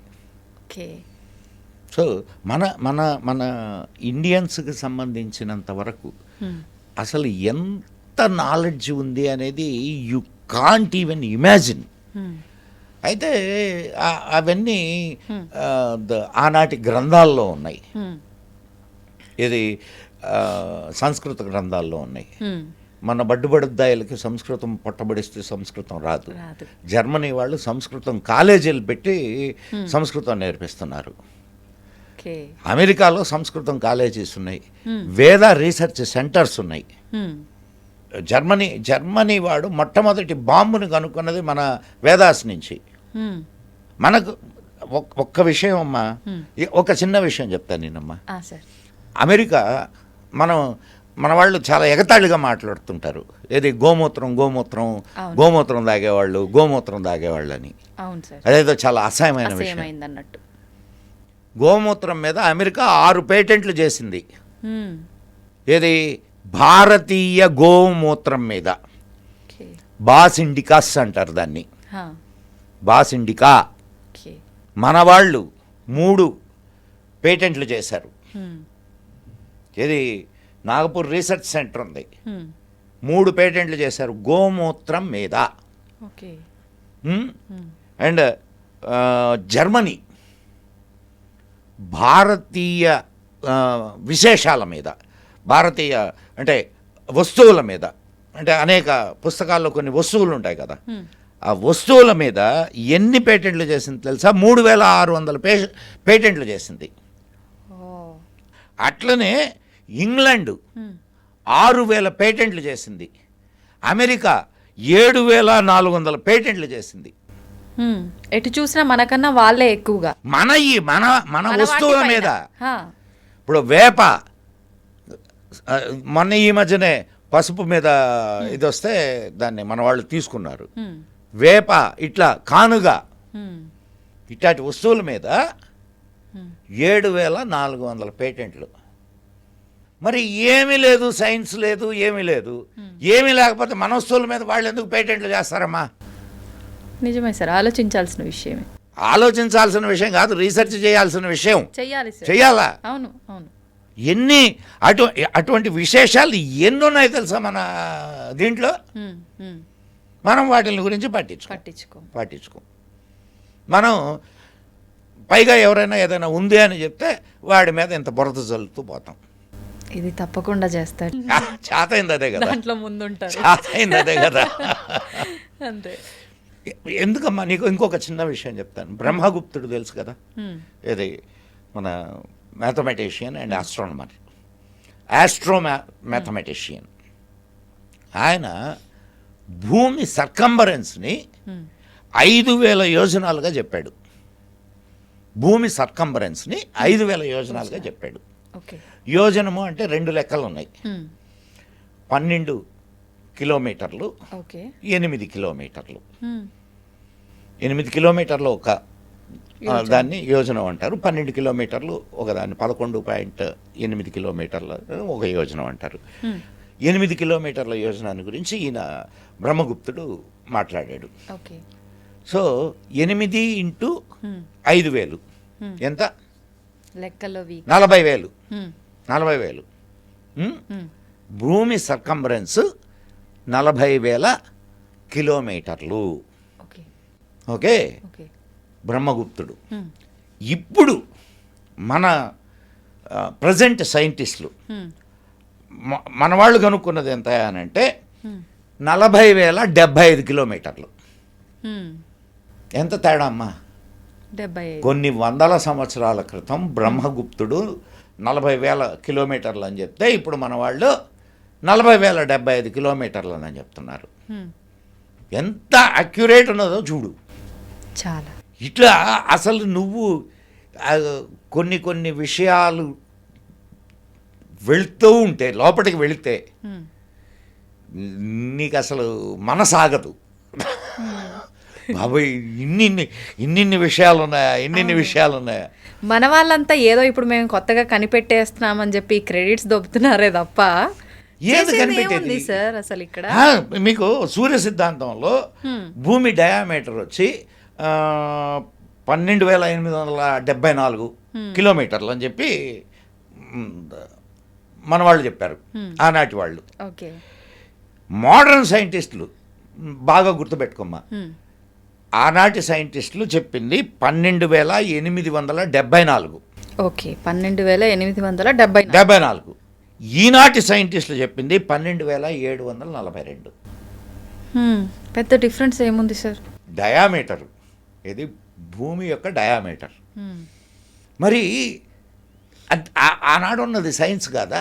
అదే నిజమైన సైన్స్ సార్. అండ్ ఆ రోజు వీటిలన్నిటినీ గ్రహస్థితుల్ని గ్రహగతుల్ని కనుక్కోవడానికి అనేక పరికరాలు ఉండేవి, మనకి అబ్జర్వేటరీస్ ఉండేవి. ఈ రోజు కూడా మనకు అవి కనిపిస్తున్నాయి, తెలుసా మీకు? దాన్ని జంతర్ మంతర్ అంటారు. పేరు సరదాగా ఉంది కదా. ఢిల్లీలో ఉంది జంతర్ మంతరు, జైపూర్లో ఉంది జంతర్ మంతరు, కాశీలో ఉంది వారణాసి, అండ్ మధుర, ఉజ్జయిని, వీటిలన్నింటిలో ఉన్నాయి అబ్జర్వేటరీస్. మీరు అక్కడ పోతే కొన్ని కట్టడాలు, చిన్న చిన్న కట్టడాలు ఉంటాయి. ఆ కట్టడాల్లో ఒక్కొక్క గ్రహానికి సంబంధించిన సమయము ఇవన్నీ కూడా ఆ అబ్జర్వేటరీస్ చెప్తాయి. ఓకే. అప్పట్లో మనం మాట్లాడుకునేంత వరకు ఒకప్పటి కాలం కన్నా ఇప్పుడు టెక్నాలజీ పెరిగిపోయింది, ఆలోచన పరిజ్ఞానం. ఒక విషయం మాత్రం నిజం, అన్నీ మన శాస్త్రాల్లో ఉన్నాయని చెప్పను నేను. లేని కూడా ఉన్నాయా సార్? ఉంటాయి. ఎందుకు ఉండవమ్మా? ఇప్పుడు అన్నీ మనకు తెలుసు అనుకోవడము తప్పే, అయితే ఏమీ తెలియదు అనుకోవడము తప్పే. అన్నీ మన శాస్త్రాల్లో ఉన్నాయని అనుకోకూడదు, అయితే ఏమీ లేవని కూడా అనుకోకూడదు. మన దాంట్లో ఉన్నాయి, మనం అధ్యయనం చేయాలా, తెలుసుకోవాలా. అమ్మాయి సరే, నువ్వు అమెరికాకి వెళ్ళి, నువ్వు ఎప్పుడైనా ఏదైనా విదేశాలకు వెళ్ళావా? లేదు కదా, వెళ్ళు. నువ్వు ఏ దేశానికి వెళ్ళినా వారాలు 7. ఏం వారాలు మన తెలుగులో చెప్పు? సోమవారం, మంగళవారం, బుధవారం. మొదలు పెట్టాలి, ఆదివారంతో మొదలు పెట్టాలి. Okay sir. ఆదివారం, సోమవారం, మంగళవారం, బుధవారం, గురువారం, శుక్రవారం, శనివారం. Very good. ఆదివారం అంటే ఆది అనేది సూర్యుడికి మరో పేరు. ఓకే. హిందీలో రవివార్ అంటారు, ఇంగ్లీష్లో ఏమంటారు? Sunday. రవివార్. సోమవారం హిందీలో ఏమంటారు? ఇంగ్లీష్లో ఏమంటారు? పోనీ చెప్పు. Moon day. సో 7 వారాలు మన దగ్గర నుంచి తీసుకెళ్ళినవి. ప్రపంచం మొత్తం ఈ 7 వారాలనే వాడుతుంది. మూలం ఇక్కడే ఉంది, మూలాన్ని పట్టుకొని అంతా జరుగుతోంది, అంతే కదా సార్? అవునమ్మా, నీకు నేనేమి లేనిది చెప్పలా. అవును సార్, తెలిసిపోతుంది కదా. కానీ తెలిసిందే, ఇది మందని తెలీదు, అది ఆ లాజిక్ మిస్ అయ్యాం. తెలిసిన విషయమే. ఏది రోజు మనం ఈరోజు ఏం వారం అని అనుకుంటుంటాం, కానీ ఈ వారాల్ని నిర్ణయించింది, నిర్ధారించింది, వాడుకలోకి తీసుకొచ్చింది మన భారతీయులు. ఇంత చిన్న చిన్న వాటిని కూడా మిస్ అవుతున్నాము అని అంటే అసలు జీరో నాలెడ్జ్ సార్. మనం మర్చిపోయాం అసలు. దీన్ని విస్మృతి అంటారు. అంటే తనను తాను మర్చిపోవడం. ఒక కథ చెప్తుంటారు. ఒక సింహం పిల్ల పోయి ఒక నక్కల గుంపులో చేరింది. నక్కలాగే ఓళ్ళేయడం, నక్కలాగే అరవడం, నక్కలాగే ప్రవర్తించడం చేస్తుంది. ఓకే. ఒకరోజు సింహాల గుంపు ఒకటి ఆ నక్కల గుంపుని తరిమింది. తరిమితే దాంట్లో వీటికి సింహం పిల్ల దొరికింది. ఆ సింహం పిల్లని తీసుకొని వచ్చి, ఒరే నువ్వు సింహానివే అంటే, నేను నక్కనే అంటది అది. అంటే స్వతహాగా దీని స్వభావం ఉండదా సార్? పెరిగే వాతావరణాన్ని బట్టే ఉంటుందా? అదే కదా, స్వతహాగా స్వభావాలు ఉంటాయి, అది మర్చిపోయింది అది. ఓకే. ఎప్పుడైతే నువ్వు సింహానివే అని చెప్పి దానికి గుర్తు చేశారో అప్పుడు గాండ్రించడం మొదలుపెట్టింది. అది సింహనాదం చేసింది. భారతదేశంలో ఉన్నటువంటి కొంతమంది పిల్లలు కూడా ఇదే పరిస్థితిలో ఉన్నారు. ఒరే బాబు, మీరు సింహాలరా, మీకింత నాలెడ్జ్ ఉందిరా అంటే కూడా మేము నక్కలమే. మూర్ఖత్వం, విస్మృతి. మూర్ఖత్వం కూడా కాదు అది, విస్మృతి. వాళ్ళకి చిన్నప్పటి నుంచి నువ్వు అసలు నీకేం లేదు, నీ దేశంలో నీకంతా అంటే మొత్తం ఫారినర్స్ ఇచ్చిందేను. ఇప్పుడు ఫారినర్స్ అమ్మా నీకు ఇవన్నీ రిజిస్టర్ చేసేటప్పుడు Hmm. ఏది ఈ ఇన్వెన్షన్స్ అన్నీ రిజిస్టర్ చేసేటప్పుడు ఓకే. నీ దేశం ఏ పరిస్థితుల్లో ఉండింది? బ్రిటిష్ వాళ్ళ కబంధ హస్తాల్లో ఇరుక్కుపోయి దాస్యంలో ఉండింది. అవును సార్. మరి దాస్యంలో ఉన్నప్పుడు నీ నీ ఇన్వెన్షన్ని వాడు ఎట్లా గుర్తిస్తాడు? అస్సలు గుర్తు. నీ ఇన్వెన్షన్నే వాడి పేర్లతో రాసుకున్నారు. అట్లా చాలా జరిగినాయి. ఇట్లా చాలా జరిగినాయి. మార్పులు. రేడియోను కనుక్కున్నది మార్కోని, Hmm. కానీ దాన్ని ఫస్ట్ రిజిస్టర్ చేసింది చంద్రబోస్. Hmm. చెట్లకు ప్రాణం ఉందని కనుక్కున్నవాడు ఆయనే కదా. Hmm. చెట్లకు ప్రాణం ఉందని చాలా వేల సంవత్సరాల క్రితమే మనకు వృక్షశాస్త్రాలు ఉన్నాయి, చాలా ఉన్నాయి. సో మనం మళ్ళా ఒక్కసారి మన పూర్వ స్మృతి అంటే మనం సింహాలం అని గుర్తించుకోగలిగితే చాలు. Hmm. నీ జాతి గౌరవం నీది కాదా అమ్మా? నీ జాతి గౌరవాన్ని నువ్వు కాకపోతే ఇంకెవరు నిలబెట్టుకుంటారు? ఎవరికి వాళ్ళు స్వతహాగా గుర్తింపు తెచ్చుకోవడానికే తపన పడుతున్నారే తప్ప అలా ఎవరు ఆలోచిస్తున్నారు సార్? ఎట్లా వస్తుందమ్మా గుర్తింపు? నిన్నెట్ట గుర్తిస్తారు? నీ పర్సనల్గా నిన్నెట్ట గుర్తిస్తారు? Hmm. ఇండివిజువల్గా నిన్ను గుర్తించరు ప్రపంచం. Hmm. నువ్వు ఫలానా జాతికి సంబంధించినటువంటి ఈరోజు ప్రపంచంలో యోగా ప్రపంచవ్యాప్తంగా ఒక అవును. దేనికి వచ్చింది. Hmm. మరి నీ భారతదేశానికి గుర్తింపా అది, లేకపోతే ఇండివిజువల్గా నేర్పించే నీకు గుర్తింపా? భారతదేశానికి. ఎప్పుడైనా భారతదేశం ద్వారా, భారతదేశ విద్య ద్వారా నీకు గుర్తింపు వచ్చింది. Hmm. Hmm. అక్కడ అవును. అమ్మ ఆమె గొప్ప యోగా టీచరు. Hmm. దేశం ఇచ్చినటువంటి నాలెడ్జ్ యోగా ద్వారా నీకు గుర్తింపు వచ్చింది. Hmm. అది అట్లా రావాలా. ఇండివిజువల్గా గుర్తింపు ఎంతసేపు నిలబడుద్దమ్మా? మన పూర్వీకులు కూడా Hmm. అనేక గ్రంథాలకు తమ పేర్లు కూడా రాసుకోవాలా.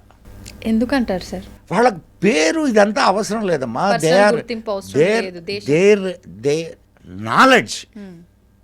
అది మనం ఇవ్వాల్సింది. అది ఇస్తున్నాం ఎనఫ్. నాకు అక్కడ పేరుతో వాళ్ళకి స్వార్థం లేదు. మాకు తెలిసింది నలుగురికి పంచాలి అన్న ఆలోచన అంతే. అంతే. ఓకే సార్, ధ్యానం అన్నారు కాబట్టి ధ్యానం వల్ల ఎన్నో రకాల సమస్యలకు పరిష్కారం దొరుకుతుంది, ధ్యానం చేయడం చాలా మంచిది అని అయితే ఇప్పుడు ఒక అవగాహన ప్రతి ఒక్కరిలో ఉంది. కానీ ధ్యానం అనేసరికి కొంతమంది మాత్రమే చేయగలుగుతున్నారు, సామాన్యులు చేయలేకపోతున్నారు, చేయడానికి అసలు సిద్ధంగా కూడా దానికి లేరు. సామాన్యం అసామాన్యం ఏముండదమ్మా, ఏముండదు. ఇప్పుడు నువ్వు కళ్ళు మూసుకొని కూర్చోవాలా, నేను 10 నిమిషాలు కళ్ళు మూసుకొని కూర్చోవాలా. ఫస్ట్ స్టెప్ అది. ఓకే. ఏది? నేను 10 నిమిషాలు కళ్ళు మూసుకొని కూర్చోవాలా. 10 నిమిషాలు కాదు, 1 నిమిషం కళ్ళు మూసుకొని కూర్చోవాలా. రైట్. కూర్చోవడం ప్రాక్టీస్ చేయి. ఓకే. ఎవడైనా చేస్తాడు. 1 నిమిషం కళ్ళు మూసుకొని కూర్చోలేవా? కూర్చోవచ్చు, కానీ ఉండు వస్తున్నా అక్కడికే వస్తున్నా. ఓకే. రెండవ స్టెప్, నేను ఏమీ ఆలోచించకుండా ఉండాలా. ఉండగలవా? సాధ్యపడదు సార్. పడుద్ది. అయితే ఇమీడియట్గా రావాలా అంటే రాదు. ఏమీ ఆలోచించకుండా ఉండాలా అనేది కూడా ఆలోచనే. అంతే కదమ్మా? కరెక్టే సార్. సో దాన్ని బోలెడు ఆలోచనలు అలల్లాగా వస్తూ ఉంటాయి. రాని నువ్వు దాన్ని సాక్షిభూతంగా చూస్తూ ఉండు. ఉండంగా అది అలవాటు అవుద్ది. ఎప్పుడైతే నీకు అది అలవాటులోకి మారిందో, సామాన్యుడైనా చేయొచ్చు, అసామాన్యుడైనా చేయొచ్చు. 1 నిమిషానికి 2 నిమిషాలు అవుద్ది, 2 నిమిషాలది 4 నిమిషాలు అవుద్ది. థాట్లెస్ స్టేజ్కి నువ్వు వెళ్ళగలిగితే దాన్ని సమాధి అంటారు. అండ్ నీకు ఒక చిన్న ఒక తమాషా అయిన విషయం చెప్తాను. నేను రాత్రి హాయిగా నిద్రపోయాను, మంచి నిద్ర. నీకు నిద్రలో ఏం జరిగింది ఏమన్నా గుర్తుంటుందా? గుర్తుండదు సార్. అంటే ఏమైంది అక్కడ? నువ్వు లేవా? ఉన్నావు కదా. కానీ నీకెందుకు తెలియడం లేదు? అది గాఢ నిద్రలో ఉన్నాము. ప్రశాంతంగా అదే ఆలోచన లేని స్థితిలో. ఆ, ఇప్పుడు కరెక్ట్ మాట మాట్లాడావు. ఏం చెప్పావు? ఆలోచన లేని స్థితి. ఆలోచన రహిత స్థితి. ఆ స్థితిని నువ్వు నిద్రపోయేటప్పుడే కాకుండా మామూలుగా ఉన్నప్పుడు కూడా ధ్యానంలో నువ్వు కావాలనుకున్నప్పుడు ఆ స్థితిని నువ్వు పొందగలవు. ఓకే. అది సరే, దీనివల్ల ఏంది ప్రయోజనం? నీ రెండో ప్రశ్న కదా అది. ఏది? ధ్యానం చేయడం. ఏంటి ప్రయోజనం? ఏంటి ప్రయోజనం అని అంటే, నువ్వు దేని మీదైనా కాన్సన్ట్రేషన్ చేయడానికి మొదలు పెడితే 100% కాన్సన్ట్రేషన్ కుదురుద్ది. ఓకే. ఒకటి. రెండవది, బాగా అలసిపోయావు, బాగా అలసిపోయావు. నువ్వు ఆ థాట్లెస్ స్టేజ్కి ఒక్కసారి కానీ వెళ్ళగలిగితే నీ బాడీ మళ్ళీ ఫ్రీ అయిపోద్ది. రాత్రి బాగా అలిసిపోయి పడుకున్నావు, ఉదయానికి ఫ్రెష్ అవుతున్నావు. ఎట్లా అవుతున్నావు? Because of that thoughtless stage. అర్థమైందా? ఆ థాట్లెస్ స్టేజ్లో నువ్వు ఎంతసేపు ఉంటే నీ బాడీలో అంత ఎనర్జీ డెవలప్ అవుద్ది. ఓకే. This is yoga. ఆలోచనలను అదుపు చేసే శక్తి మనకు అలవాటు పడుతుంది కాబట్టి, నీకు ఎప్పుడైతే ఆలోచనల్ని అదుపు చేసే శక్తి ఏర్పడుద్దో నువ్వు ఏ ఆలోచనైనా కంట్రోల్ చేయొచ్చుగా. సో నీ ఎమోషన్స్ని కంట్రోల్ చేయొచ్చుగా. అవును సార్. నీ అడ్మినిస్ట్రేషన్లో ఎంత అద్భుతమైన ఫలితాలని తీసుకురాగలవు నువ్వు. చాలా అద్భుతంగా, చాలా అద్భుతంగా సార్. ఎమోషనల్ ఇంటెలిజెన్సీ అంటారు. అంటే నీ ఎమోషన్స్ని చాలా ఇంటలెక్చువల్ ఫ్రేమ్లో వాడుకోవచ్చు. కరెక్ట్గా బ్యాలెన్సింగ్ ఉంటుంది ప్రతి ఒక్క దాంట్లో. బ్యాలెన్సింగ్ ఉంటుంది. అవును సార్. దానికనే యోగాలో మంచి కొటేషన్ ఉంది. యోగ కర్మసు కౌశలం అంటారు. అంటే యోగా చేయడం వలన, యోగంలో ధ్యానం కూడా ఒకటి. ఓకే. అష్టాంగ మార్గం అంటారు, 8 రకాల మార్గాలు. ఈ యోగం చేయడం వల్ల, యోగా ప్రాక్టీస్ చేయడం వల్ల నువ్వు కర్మసు కౌశలం, నువ్వు చేసేటటువంటి పనిని చాలా కౌశలంగా చేయగలవు. కౌశలంగా అంటే ఎఫిషియెంట్గా చేయగలవు. ఓకే. యోగ కర్మసు కౌశలం. నువ్వు ఒక్కొక్క విషయాన్ని తీసుకుంటే అదొక సముద్రం. అంత నీ ప్రతి విషయంలో మన వాళ్ళు హయ్యెస్ట్ పీక్స్ని అటైన్ చేశారు. అటు ఆధ్యాత్మికత అనే మాట, ఫస్ట్ నువ్వు ఎత్తుకున్న మాట ఆధ్యాత్మికత. ఈ ఆధ్యాత్మికత అనే విషయంలో ఎన్ని రకాల పరిశోధనలు చేశారు చూడు. వైష్ణవం, శాక్తేయం, గాణాపత్యం. అంటే నీకు వాటి పేర్లు కనిపిస్తున్నాయి, నాకు దాని ఫినామినాస్ కనిపిస్తున్నాయి.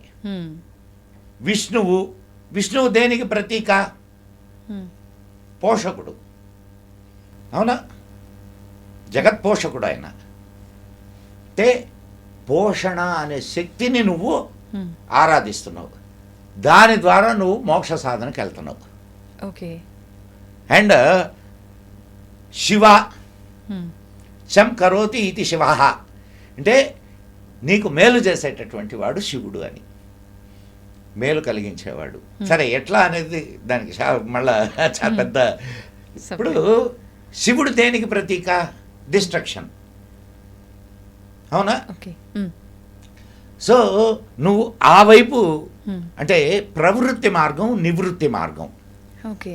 ఇప్పుడు మనము ఈ సంసారంలోనే ఉండి అన్నీ చేస్తున్నాం, అండ్ ఇంక్లూడింగ్ మన సాధన. దిస్ ఈజ్ ప్రవృత్తి మార్గ. ఓకే. నివృత్తి మార్గ. అన్నీ వదిలేయి, పో హిమాలయాల్లో కూర్చో, లేకపోతే ఎక్కడో కూర్చో. సంసారాన్ని వదిలేయి, సమాజాన్ని వదిలేయి, స్వీయ మోక్షం కోసం ప్రయత్నం చేయి. సన్యాసి నివృత్తి మార్గం. సో నివృత్తి మార్గంలో వెళ్ళినా నీకు మోక్షమే, ప్రవృత్తి మార్గంలో వెళ్ళినా మోక్షమే. నువ్వు అనేక శక్తులు ఉన్నాయి. ఇక నీకు ఇప్పుడు మాతృశక్తి, అమ్మను ఆరాధిస్తున్నావు, తల్లిని. మాతృశక్తి ద్వారా నువ్వు మోక్షాన్ని పొందడానికి ప్రయత్నం చేస్తున్నావు. ఓకే. సో ఒక్కొక్క ఫినామినా ఇది, ఒక్కొక్క ఫినామినా ద్వారా నువ్వు అనేక రకాలైనటువంటి మార్గాల్ని ప్రతి మార్గంలో మన వాళ్ళు ప్రయాణం చేసి వాళ్ళ పీక్స్ని అటైన్ చేశారు. ఇది వాళ్ళు అనుకున్నటువంటి. ఇంకొక విషయం అమ్మా, నీకు ఇవన్నీ సబ్జెక్టులు ఇవన్నీ తెలీదు నీకు, కానీ నువ్వు సాధన చేసావు, మోక్షాన్ని పొందావు. అర్థమైందా? అర్థమైంది. సో నీకు ఇవన్నీ తెలియాల్సిన అవసరం కూడా లేదు. లేదు. నీ goal, your goal already you have reached your goal, that's all. గోల్ని సెట్ చేసుకున్నాము, దానికి తగ్గ ప్రయత్నం చేశాము, సరిపోతుంది. అంతేనా? గోల్ని రీచ్ అయ్యావు అంతే.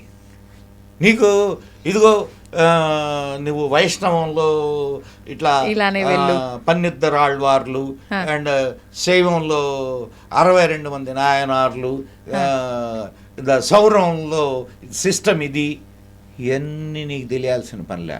సాధన చేసావు, మోక్షాన్ని పొందావు. ఓకే. ఎంత సులువైన పద్ధతులు. అన్ని మార్గాల ద్వారా మన వాళ్ళు ఆ మోక్ష సాధనకు మార్గాల్ని అన్వేషించారు. అందుకే ఇందాక నేను నీకు చెప్పింది ఏది, ధ్యానం కాదు, నదులు వక్రాలుగా కనిపించినా వెళ్ళే ప్రయాణం ఏ రకంగా ఉన్నా చేరే గమ్యం ఒకటే, చేరేది సముద్రానికే. సో మనం ఏ మార్గంలో పోతున్నాం అనే దానికంటే పోయే మార్గంలో ఎంత నిబద్ధతతో పోతున్నాం, ఎంత దీక్షతో పోతున్నాం, ఎంత సాధనతో పోతున్నాం, ఇది ముఖ్యం. ఓకే.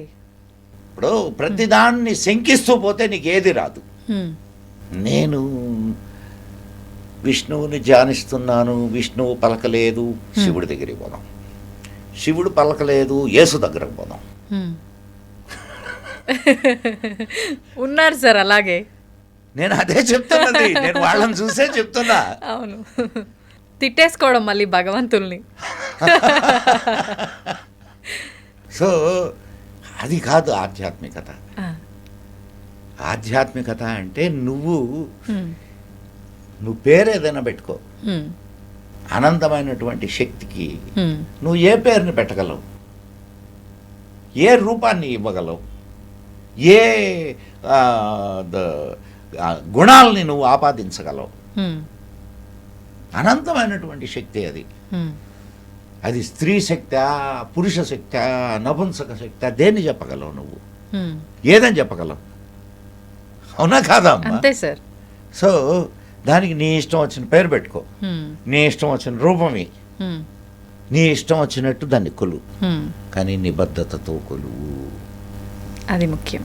భక్త కన్నప్ప తెలుసు కదమ్మా? తెలుసు సార్. ఆయనకి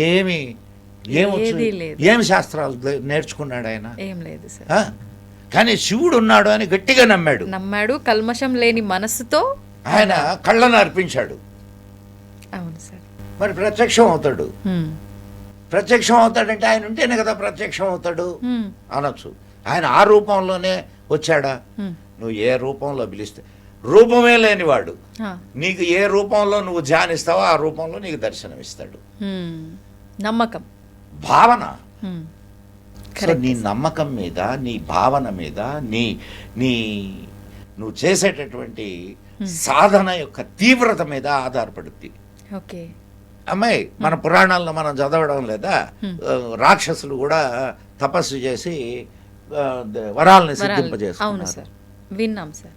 స్విచ్ వేస్తే లైట్ వెలుగుద్ది, అది రాక్షసుడు వేసినా వెలుగుద్ది, ఒక సాధు వేసినా వెలుగుద్ది. కరెక్ట్. కాబట్టి ప్రయత్నం చేయడం అనేది ముఖ్యం, లోపం లేకుండా చేయాల. అది సార్. మనం చూసుకుంటే ఆలయం అంటేనే ఎంతో పవిత్రమైనది, ఒక పాజిటివ్ వైబ్రేషన్స్. ఆలయం పేరు విన్నా, ఆలయంలోకి వెళ్ళినా కూడా అలాంటి పవిత్రమైన ప్రదేశంలోకి ఆడవారి విషయానికి వస్తే వాళ్ళు దూరంగా ఉండాల్సిన 5 రోజుల సమయంలో ఆడవారికి ప్రవేశం లేదు. అలాంటప్పుడు వాళ్ళు దూరంగానే ఉండాలి అని చెప్పి వింటూ ఉన్నాం. నిజంగా ఇది మన శాస్త్రంలో, మన సనాతన ధర్మంలో ఉందా సార్ ఈ టైంలో దూరంగా ఉండాలని చెప్పి? అసలు దాని గురించి ఏం చెప్పబడింది అంటారు? నేను ఈ విషయానికి సంబంధించి 2 రకాలుగా చెప్తాను నేను. అలాగే. ఏది మంచిది అనేది మీరే ఆలోచించుకోండి. కొంచెం బ్రాడర్ వేలో ఆలోచిద్దాం. సృష్టికి మూలం ఎవరు? ఆయనే. ఈ శరీరం ఆయన ఇచ్చిందే, అంతే. అవునా? అవును సార్. అక్కడ ఉన్నది ఎవరు? ఆలయంలో ఆయనే. సరే, నువ్వు అన్నటువంటి ఆ 4 రోజులు మెన్స్ట్రుయేషన్ పీరియడ్ ఇచ్చింది ఎవరు? ఆయనే. మరి ఆయన ఇచ్చిన ఈ శరీరం, ఆయన ఇచ్చినటువంటి ఈ సిస్టమ్ ఆయన కోసంగా వెళితే తప్పేమిటి? ఇది ఒక అంశం, యాంగిల్. అయితే ఇది ఎప్పుడు నువ్వు పరిపూర్ణమైనటువంటి స్థితిని పొందినప్పుడు, ఓకే, అంటే నువ్వు మానసికంగా ఆ ఎత్తుకి ఎదగలిగినప్పుడు ఇవన్నీ ఏమి ఉండవు. ఓకే. కానీ మానసికంగా నువ్వు అంత ఎత్తుకి ఎదగనప్పుడు అసలు దీనికి ఎందుకు నియమాలు పెట్టారు? చాలా సహజమైనటువంటి విషయం కదా అది. అవును సార్. దానికి ఎందుకు అన్ని నియమాలు పెట్టారు? అది కూడా ఒకసారి మనం ఆలోచించాలా. Correct sir. ఇంట్లో దూరంగా కూర్చోబెట్టేవాళ్ళు. ఇప్పుడు లేదనుకోండి, దట్స్ అ డిఫరెంట్ ఇష్యూ. దూరంగా కూర్చోబెట్టేవాళ్ళు, తాకనిచ్చేవాళ్ళు కాదు. అవును. పనులకు దూరంగా దూరంగా ఉండేవాళ్ళు. కారణం ఏమిటంటే ఆ సమయంలో స్త్రీ శరీరంలో చాలా నీరసంగా ఉంటుంది. అండ్ ఇన్ ఎడిషన్ చాలా చికాకుగా ఉంటుంది. అంటే ఒక అమ్మాయివి కాబట్టి నీకు అనుభవంలో ఉన్నటువంటి విషయం, చాలా కోపం ఉంటుంది. ఇన్ని విరుద్ధమైనటువంటి విషయాలతో నువ్వు గుడిలోకి పోయి ప్రశాంతంగా దేవుణ్ణి దర్శించుకోగలవా? దేవాలయానికి వెళ్ళాలి అని అంటే పంచశుద్ధుల్ని మన వాళ్ళు చెప్తారు. దేహశుద్ధి అంటే స్నానం చేయాలి పరిశుద్ధంగా, వస్త్రశుద్ధి పరిశుద్ధమైనటువంటి బట్టలు కట్టుకోవాలి, 2, 3 ఆహార శుద్ధి అంటే సాత్వికమైనటువంటి భోజనం చేయాల. ఏదో వేటల్ని కోసి కాకుండా సాత్విక భోజనం చేయాలి. వాక్ శుద్ధి, అమనాభూతులు తిట్టుకుంటూ దేవాలయానికి పోతే సో పరిశుద్ధమైనటువంటి మాటలతో భగవంతుని గురించిన చర్చతో వెళ్ళాల. 5వది మనోశుద్ధి. ఈ 5 శుద్ధులను పాటించి వెళ్ళమన్నారు. అండ్ నువ్వు చెప్పినటువంటి సమయంలో దేహశుద్ధిని నువ్వు చేసుకోలేవుగా, మనోశుద్ధి కూడా ఉండదుగా. కాబట్టి కానీ నువ్వు వీటికి అన్నిటికీ అతీతంగా భగవంతుణ్ణి ఇచ్చేస్తూ కానీ ఉండుంటే నీకు అసలు ఇవన్నీ పట్టింపులే కాదు. అర్థమైందా? అండ్ ఇంకొకటి, మెన్స్ట్రుయేషన్ పీరియడ్లో ఎక్కువగా సెక్సువల్ అర్జ్ ఉంటుంది. మామూలుగా దిస్ ఇస్ కొంచెం మాట్లాడుకోవడానికి కాస్త ఇబ్బందికరమైన ఉన్న విషయం ఇది. అండ్ ఇది ఒకటే కాకుండా స్టాప్ అయిన తర్వాత ఒక 3-4 రోజుల్లో అండం రిలీజ్ అవుద్ది.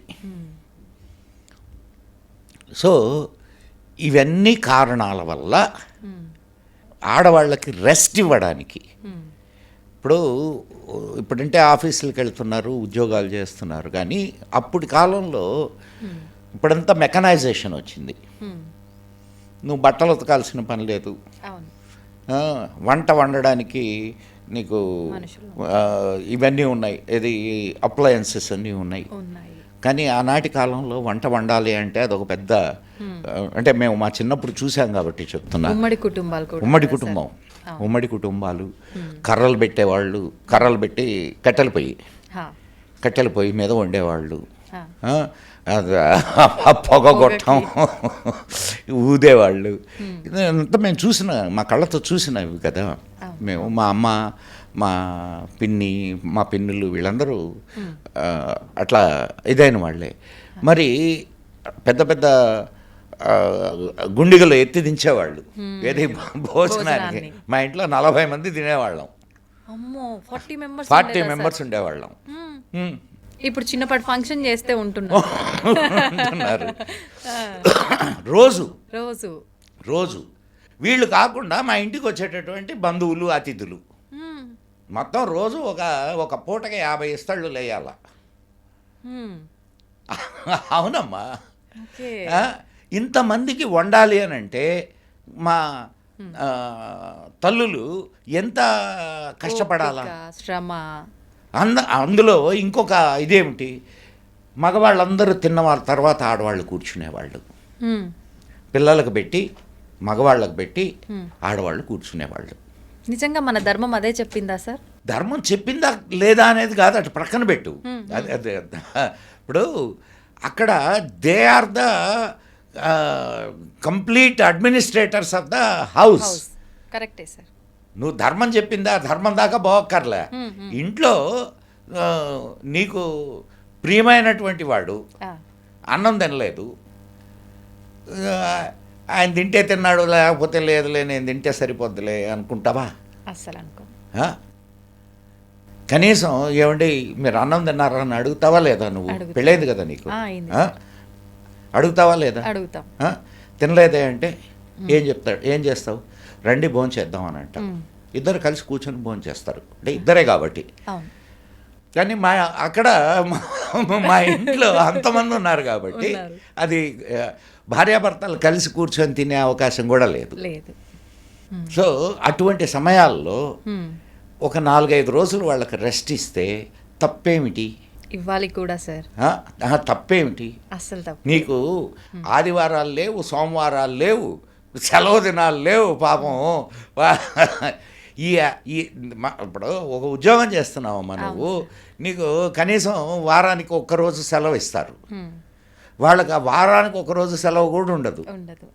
సో వాళ్ళని హాయిగా కొంత రెస్ట్ తీసుకునే అవకాశం దొరుకుతుంది. అండ్ బాడీ మళ్ళా రీగెయిన్ అవుతుంది, రీఛార్జ్ అవుతుంది. దాంట్లో తప్పేం లేదు. కాకపోతే ఇప్పుడు అటువంటి అవకాశాలు లేవు. That's a different issue. ఇప్పుడు ఆఫీసులకు వెళ్ళే వాళ్ళు ప్యాడ్స్ కట్టుకొని బయలుదేరుతున్నారు, పిల్లలు ప్యాడ్స్ కట్టుకొని స్కూల్స్కి కాలేజెస్కి వెళ్తున్నారు. సో నువ్వు అట్లని దాన్ని తప్పు అనకూడదు, అది నేను అంటుంది. ఆ ఆచారం తప్పు, ఆ ఆచారం కరెక్ట్ కాదు అని కాదు. ఆనాటికి అది కరెక్ట్, ఎస్, ఈనాటికి ఇది కరెక్ట్. ఆనాటి పరిస్థితులు, ఆనాటి అమ్మాయి మా ఇల్లు చిమ్మడానికి మా ఇంట్లో 4, మా అమ్మ 3 పిన్నులు, మా అత్త, మా 5 కుటుంబాలు. దాంట్లో మా ఇంట్లో 5 కుటుంబాలు, పెద్ద ఇల్లు. వాళ్ళే చిమ్ముకునేవాళ్ళు. ఉదయాన్నే అందరికీ వేనీళ్ళు కావాలా అంతమందికి, పెద్ద గుండిగలు పెట్టి నీళ్లు కాసేవాళ్ళు. నేను ఎందుకు ఇవన్నీ చెప్తున్నానంటే, నువ్వు ఆలోచించు, ఒక్కొక్కళ్ళకి ఎంతెంత పని ఉండేదో. చాలా సార్. లేచిన దగ్గర నుంచి వాళ్ళకి ఇదే పని, ఏదో ఒకటి. ఒకరిద్దరు పనివాళ్ళు ఉన్నా ఎంత చేయగలరు?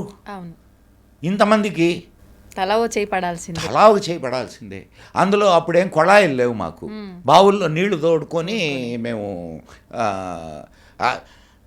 అందరం, ఇంక్లూడింగ్ మీ, నేను ఒక 10 బకెట్లు నీళ్లు తోడాలా. సహాయం చేసేవారు. చెయ్యాలా? ఎవరు చేస్తున్నారు? ఈ రోజు సంగతి తీసే, ఆ రోజు చెయ్యాలా. నేను చెయ్యకపోతే ఈ నా పాలి వర్క్ ఇంకొకటి మీద పడుద్ది. అవునవును. సో మాకు ఒక పెద్ద టబ్ ఉండేది, దాంట్లో నీళ్లు చేతి పోసేవాళ్ళం. మళ్ళా ఆ నీళ్లు తీసిపోయి గుండిగలో నీళ్లు పోసి కింద పెద్ద మంట పెట్టేవాళ్ళం. కట్టెలు. ఇప్పుడు ఇంతమంది చేస్తున్నా అసలు మా ఒంటెళ్ళు చూస్తే అసలు అదొక అంధకార బందరు అంటారు చూడ, అంటుండేదన్నమాట. నల్లగా పొగ మసి గమ్ముకొని అప్పుడేమి ఇవేమి చిమినీలు గిమినీలు ఏం లేవు కదా, అంతా అక్కడే కమ్మేసేది. మరి అంత కష్టపడే వాళ్ళకి ఒక 4 రోజులు సెలవిస్తే వీటన్నిటి నుంచి మనం దాన్ని అది తప్పు అనడం తప్పు కదా. అండ్ అది కూడా ఎందుకు, ఆ సమయంలో వాళ్ళు చాలా వీక్గా ఉంటారు, పని సమర్థవంతంగా చేయలేరు, మానసికంగా చాలా ఆందోళనలో ఉంటారు.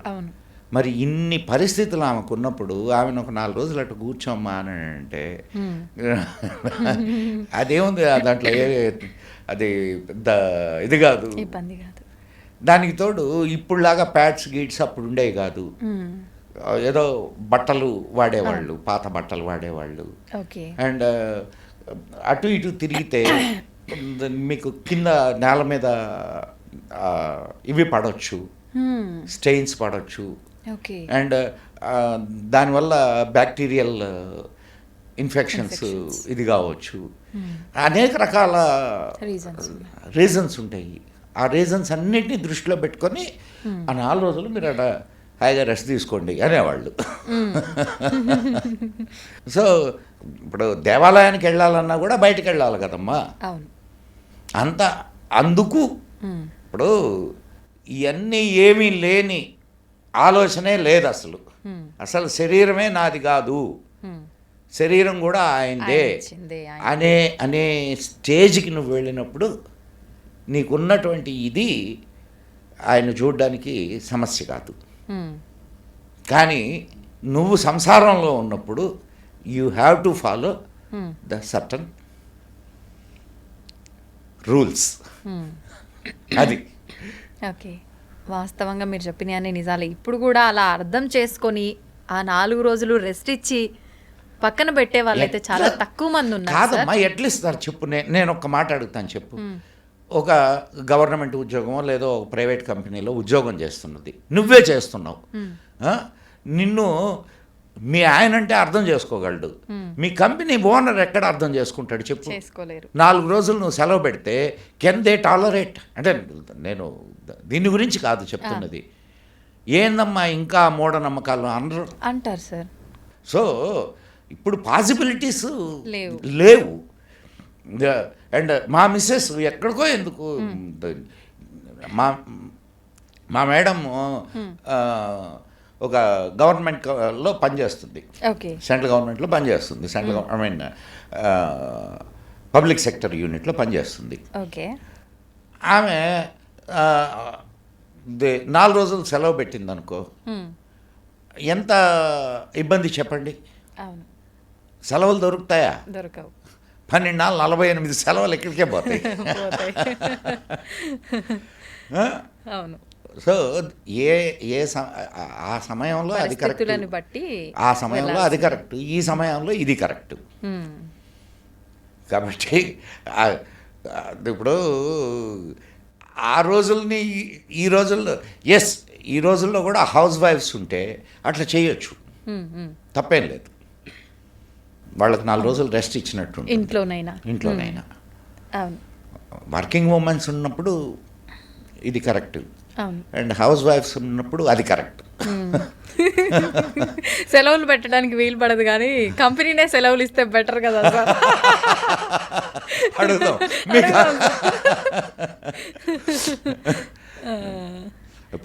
ఇప్పుడంటే వారానికి ఒక రోజు మీకు సెలవు వస్తుంది. ఒకనాటి కాలంలో నీకు ఆదివారం సెలవు ఉండేదేం కాదు, ఆదివారం కూడా వర్కింగ్ డేనే. ఒక్క అమావాస్య రోజు మాత్రమే సెలవు ఇచ్చేవాళ్ళు. అవును, అప్పుడు ఇంకా కష్టం సార్. ఆడవాళ్ళకి కాదు నేను చెప్తున్నది. అప్పుడు ఆడవాళ్ళు అసలు ఉద్యోగాలకు పోయేవాళ్ళు కాదు కదా, ఉద్యోగాలకు పోయేవాళ్ళు కాదు. మా అమ్మ టీచర్గా చేరడం అనేది అప్పట్లో అదొక పెద్ద వండర్ సార్, వండర్. నిజంగానే వింటుంటే నాకు అదే అనిపిస్తుంది. అప్పట్లో టీచర్, మా నాన్నగారు హిందీ తెలుగు లెక్చరర్, అమ్మ హిందీ టీచరు. ఉపాధ్యాయుల కుటుంబం. అందుకనే ఇప్పుడు గంట కొడితే కానీ మేము ఆగం.